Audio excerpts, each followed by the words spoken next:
इस बीच देखिए एक और अगली बड़ी खबर की तरफ रुक कर रहे हैं। चुनाव आयोग पर राहुल गांधी ने बड़ा हमला बोला है। महाराष्ट्र चुनाव को लेकर गड़बड़ी की बात कहते राहुल गांधी नजर आए। अब से कुछ देर पहले उन्होंने प्रेस कॉन्फ्रेंस की थी और साफ तौर पर कहा कि पिछले 5 साल में 32 लाख वोटर जुड़े। जो नए वोटर जुड़े उसी से बीजेपी ने चुनाव जीता है, ये कहा राहुल गांधी ने। चुनाव से पहले इतने नए वोटर आखिर कहां से आए हैं, ये तमाम सवाल उठाते राहुल गांधी नजर आए। 5 साल में जितने वोटर लिस्ट में ऐड किए गए थे, उससे ज्यादा वोटर महाराष्ट्र में 5 महीनों में ऐड हुए हैं। 32 लाख वोटर्स विधानसभा 2019 एंड 2024 के बीच में। कामठी विधानसभा, यहां पे कांग्रेस पार्टी को लोकसभा में 1.36 लाख वोट मिला है। विधानसभा में तकरीबन उतना ही वोट हमें मिला, 1.34 लाख।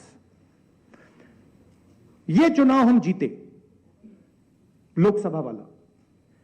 लोकसभा के चुनाव में बीजेपी को 1.19 लाख वोट मिलता है।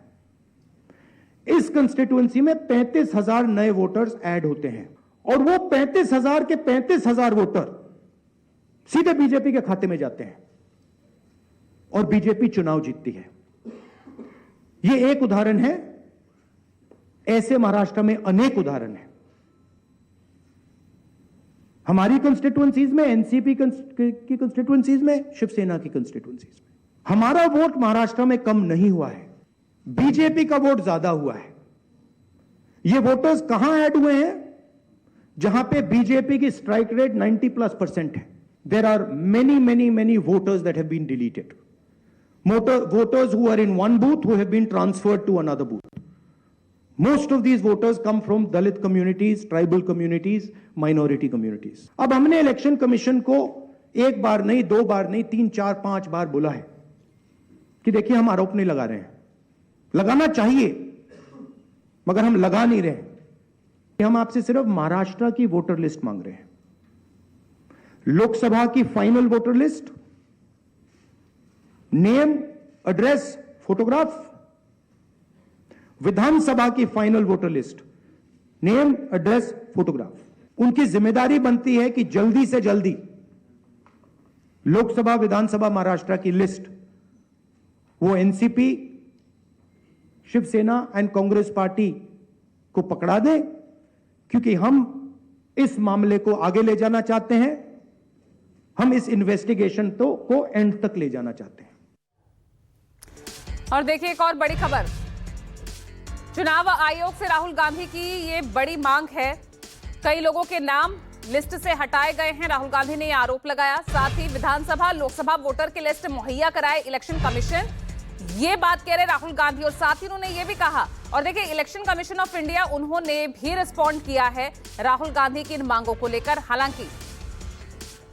हालांकि उन्होंने ये भी कहा अगर इलेक्शन कमीशन जवाब नहीं देते हैं तो न्यायपालिका का रुख भी कर सकते हैं। लेकिन इलेक्शन कमीशन का भी जो है रिस्पॉन्स सामने आ गया है और आप ये देख सकते हैं ट्वीट करके क्या कुछ कह रहे इलेक्शन कमीशन ऑफ इंडिया। इस बीच संजीव त्रिवेदी मेरे साथ, मेरे वरिष्ठ सहयोगी जुड़ गए हैं।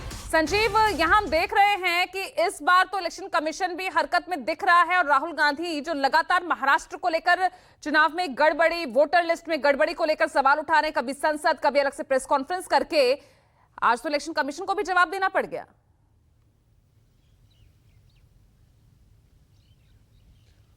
देखिए, महाराष्ट्र चुनाव के नतीजों के आने के तुरंत बाद से ही इस तरह की सरगर्मियां शुरू हो गई थी कि जो नतीजे आए हैं वो लोकसभा चुनाव से इतने भिन्न हैं कि वो आसानी से गले नहीं उतर रहा है विपक्ष के।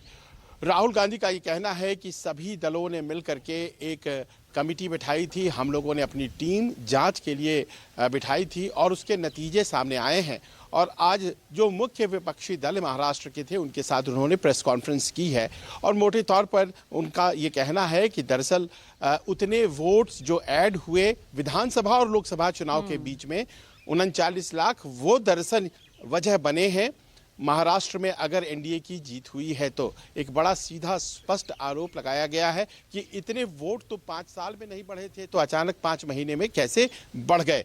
लेकिन जवाब के तौर पर मैंने बहुत भारतीय जनता पार्टी के नेताओं से बात किया और उनका ये कहना है कि एक गंभीर और संतुलित प्रतिक्रिया पार्टी की तरफ से आएगी। लेकिन उन्होंने अनौपचारिक तौर पर बातचीत में ये कहा है कि बहुत से ऐसे कंस्टिट्यूएंसीज हैं जिसका उदाहरण राहुल गांधी दे सकते हैं और हम भी दे सकते हैं, जैसे कि मुंब्रा कंस्टिट्यूएंसीज जो कि माइनॉरिटी डोमिनेटेड है, जहां पर 40,000 वोटर्स बढ़ गए। वहां से जितेंद्र हवाट जीत करके आते हैं जो एनसीपी के हैं, वहाँ कैसे बढ़ गए। आखिरकार उन सब जगहों पर अगर बढ़ोतरी हुई है तो उन सब के बारे में बोलती क्यों नहीं है कांग्रेस। कांग्रेस आखिरकार तेलंगाना में जब जीत हो जाती है या कर्नाटक में जीत हो जाती है या उसी महाराष्ट्र में लोकसभा चुनाव में जीत हो जाती है तब क्यों नहीं बोलती है। साथ ही साथ उनका ये कहना है कि जो मैनिपुलेशन की बातें ये की जाती हैं, लोकसभा चुनाव में हमें 272 से कम सीटें आई तो मैनिपुलेशन की सच्चाई क्या उस वक्त नहीं थी।